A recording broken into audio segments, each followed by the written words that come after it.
As you've heard, I come after having had some various experiences in some rare places. In other words, I cannot hold a job. I have worked at each of these places for several years each, and after journalism and public service, I find myself in academia. It was a little bit of a long and winding path. I run the Purdue Institute for Civic Communication, which is a nonpartisan initiative devoted to undergraduate study at Purdue. I help graduate students as well, but our focus is pretty much what your slogan is here, which is a career university.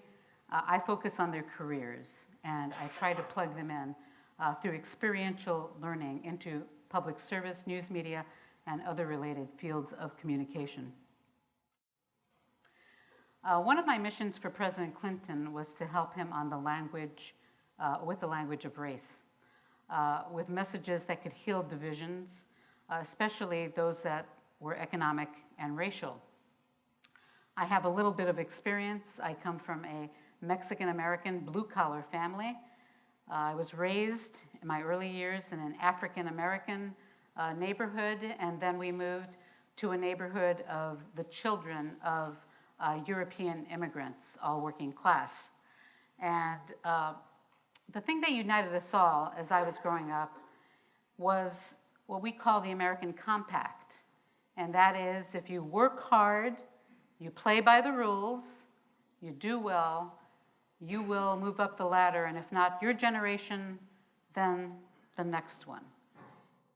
Divisions. You've heard about this, I know, here in Britain, of course. In the United States, it's a sign that the economy has hit that American compact very hard.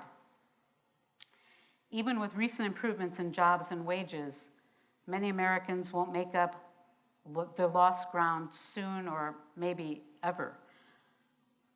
Young adults who should be on their own find themselves still living with their parents, who have their own issues to think about economically as they go into retirement. And meanwhile, the people at the very top of the economic ladder are more secure than ever. The wealth gap continues to grow. The politicians who entered the 2016 race failed to appreciate the deep divisions that define the election. I know that this is ringing familiar for you, but I want to say that the Americans figured out how to make this all their own. We have special conditions that have made this a year of superlatives. The longest, the most expensive, the most divisive, the most embarrassing, the most confounding presidential race in our history. And we have had some doozies, as I'm sure you know. So the divisions, here's how we're divided. We're divided Democrat and Republican, independents, non-committeds. We are divided as people set themselves in camps as conservative or liberal, or by gender, generation, religion, geography, and by their means. In this chart, in current dollars, you can see that spending on our presidential elections went up tenfold from 1976 to 2008. Oh, but what is that? It looks like it's dipping down, doesn't it? Did we come to our senses? Nope. See that red line? That is when the Supreme Court of the United States ruled on Citizens United. Do you know what that is? It's important. It basically says that you can spend any amount of money you want, and you don't have to report it. And it can come from corporations, it can come from unions, it can come from other organizations. And that has taken the lid off of spending in America.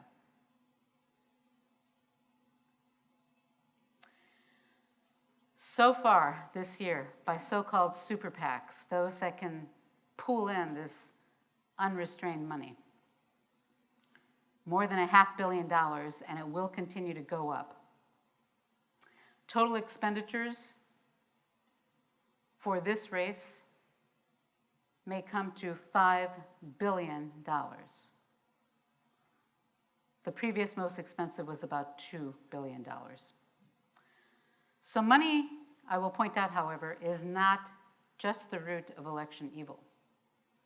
It is a necessity, though not in these enormous amounts.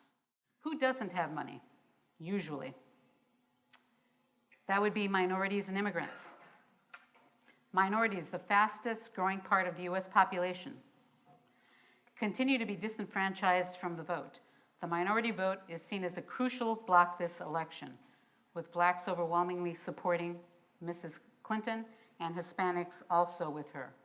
Laws in many states have made voter registration and voting itself difficult for immigrants and the poor.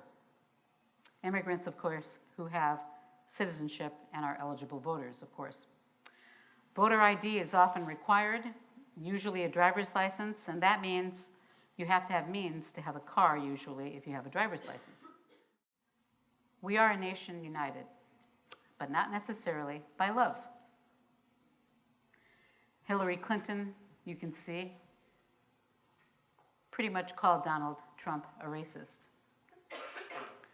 Donald Trump, not to be outdone, called her the most corrupt person ever to seek the presidency. What seems common among American voters is this. They find one or the other candidate pretty unlikable and untrustworthy. Neither one is winning for congeniality, and in this race, the determination to vote against somebody rather than for somebody is turning out to be the big driver that will get people to the polls, still uncertain how many people will show up. It's been called perhaps the nastiest campaign ever.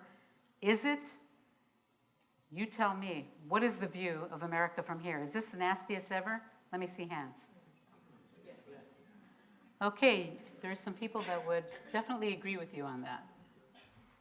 Some political watchers are saying this could be the nastiest, most negative election season of all time. This campaign season seems like candidates have taken dirty to a whole new level. When pundits start shouting and politicians start calling each other's names, it can seem like a return to civility is not possible.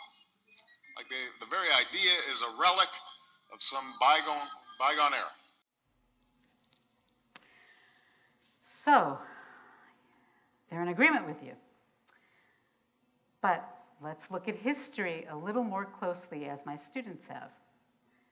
With a nod to our friends at Reason TV, the founders of our republic, speaking about each other during the election campaign of 1800.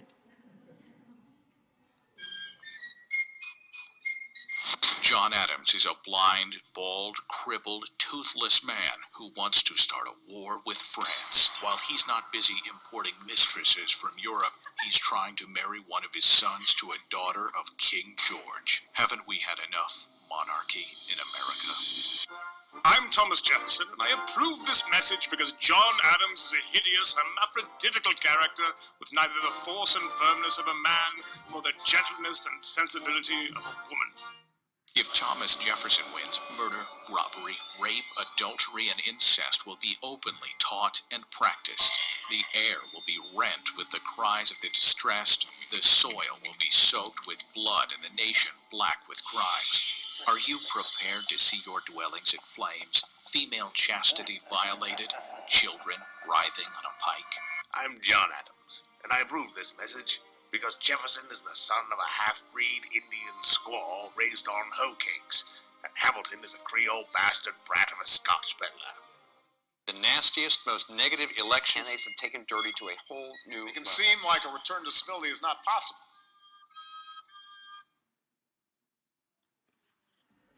So maybe not the nastiest, or we have a particular talent that we've tapped into. On the one hand, we have a billionaire real estate investor who is also an entrepreneur and a celebrity reality show star.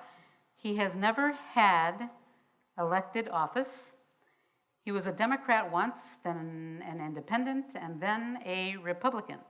His slogan is, "Make America Great Again." He's also known for "Build that wall," "Lock her up." He seems unaware of hot mics, and that has landed him in deeper hot water with voters. On the other hand, we have an experienced candidate for the Democrats, an activist, former First Lady, senator from the state of New York, and Secretary of State. But she is also a woman standing in front of a country and asking it to love her, or at last to vote for her. More directly, as Mrs. Clinton recently told a New York Times reporter, "I'm the only thing standing between you and the apocalypse." Pretty sure that won't fit on a bumper sticker. And her official slogan, which is not as catchy, is "Stronger Together." In their poll last month, my students asked eligible voters across the states how they felt looking at the 2016 presidential candidates. And there is your answer. Nearly 1/3 of our respondents said they were embarrassed by the American election system. And remember, this was before Donald Trump's locker room comments. Not so embarrassed were Republicans and conservatives, while liberals were, statistically speaking, just mortified. Americans generally are in varying states of disbelief and discomfort.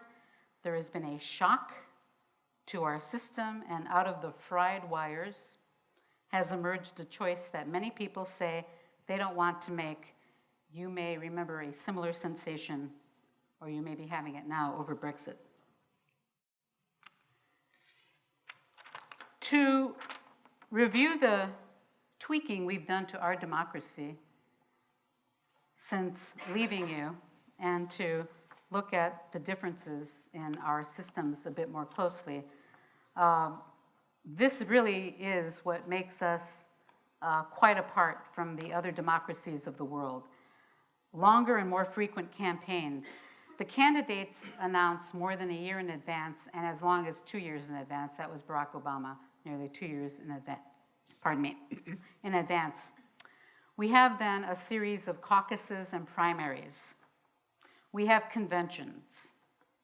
And then we have the long final stretch to that first Tuesday in November.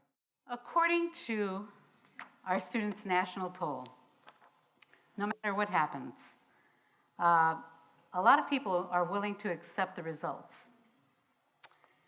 8% say they'll increase their political involvement, apparently trying to make some change. 4% they'll stop following the news. 2% say they will seek counseling. We have coping mechanisms, and it should be noted that the highest percentage of acceptance of the outcome is by self-identified conservatives, Republicans, and independents. Liberals and Democrats are significantly less inclined to accept if their candidate loses. They, along with Hispanics and blacks, are more likely to say they will leave the United States if their candidate does not win. He has made Twitter, Mr. Trump has made Twitter a staple of his campaign. You can see how often he has tweeted compared to Hillary Clinton, compared to President Obama, and he does so frequently in the middle of the night. It's true. He has famously said he just really doesn't sleep very much at all.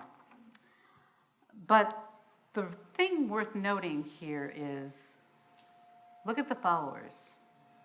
So you've got 12 million for Mr. Trump, really not a dramatically huger number than Hillary Clinton has, and far fewer than President Obama has. But the retweets tell the story. 27-fold increase. How does that happen? Is it just that these 12 million are just crazy with the thumbs and going at it every day? Actually, no.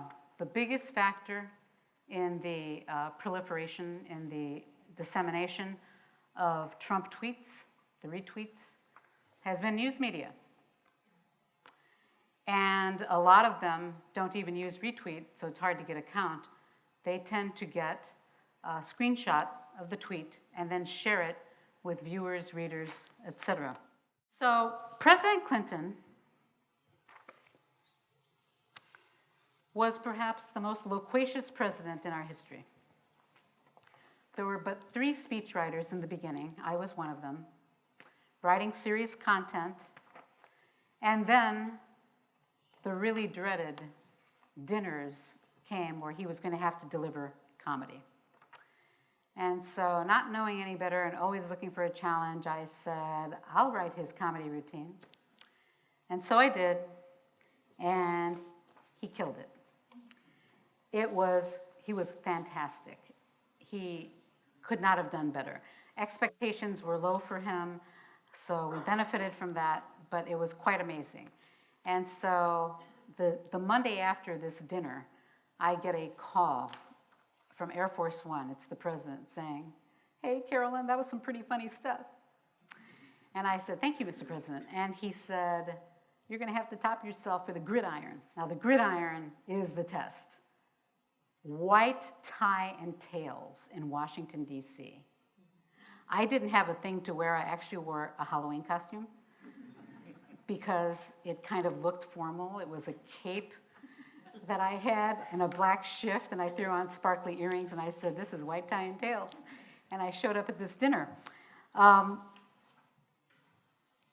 was fresh out of jokes, pretty much. I mean, I was writing about something very serious at the time on the economy, and I thought, okay, so I told them, would you please play the saxophone for this next one? It'd be funny.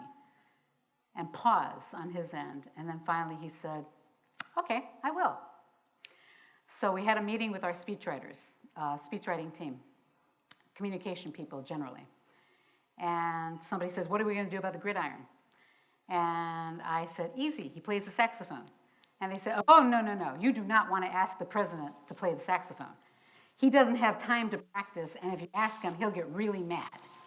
And I said, he's doing it. He's playing the saxophone. So the leader of the free world put on black sparkle tail, looking like Liberace, took his saxophone and played Yakety Yak, Don't Talk Back to the news media. True story, never reported before, I don't think. You heard it here tonight.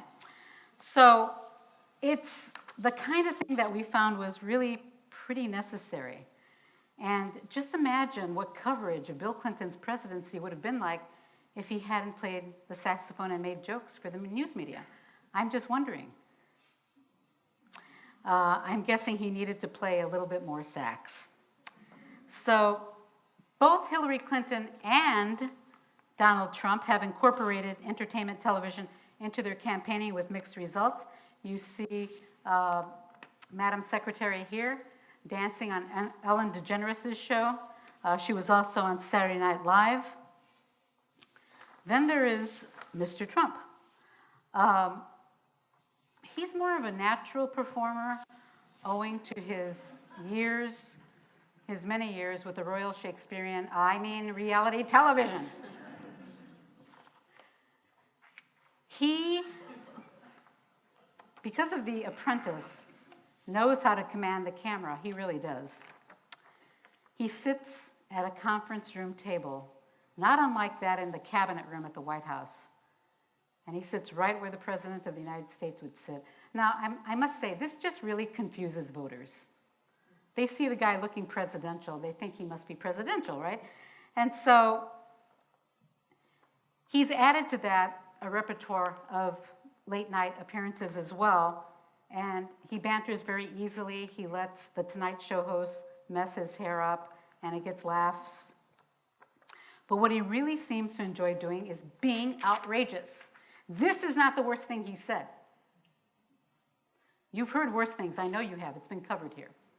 He actually did say this, and he said it early on. He said it very early on in the campaign season, and it just didn't make a difference. He was still seen at the time as being a lot of fun. So Some more results from our students' poll. Media coverage.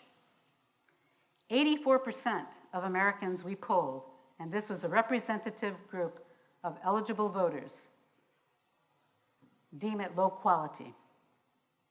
Black Americans, not surprisingly, if you have followed the news, their lives are definitely at risk. Say journalists fail to ask tough questions. Republicans think the media are biased. So, making America great, 5% say America isn't great. But the rest of the people pretty much think we're okay. 30% of Americans say they're better off now than they were 8 years ago. This is the question, of course, that Ronald Reagan posed in 1980 when he was running against Jimmy Carter, and Jimmy Carter had taken us through a quite nasty recession. Oil prices took their big surge then, and 30%, almost a third of Americans now, say that they're better off. Another 37% say that there has really been no change for them. So they're either at where they were or they're doing better, 2/3 of Americans.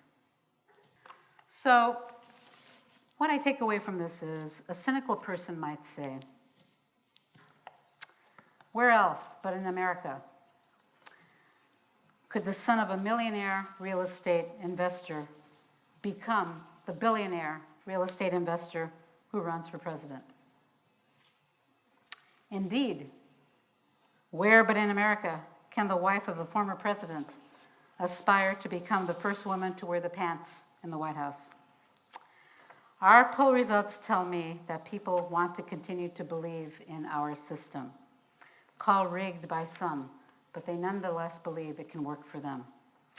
One last poll question for Americans across the country last month, and again, I think this number has changed, but in the same direction. They were asked, who do you think will win? And the answer,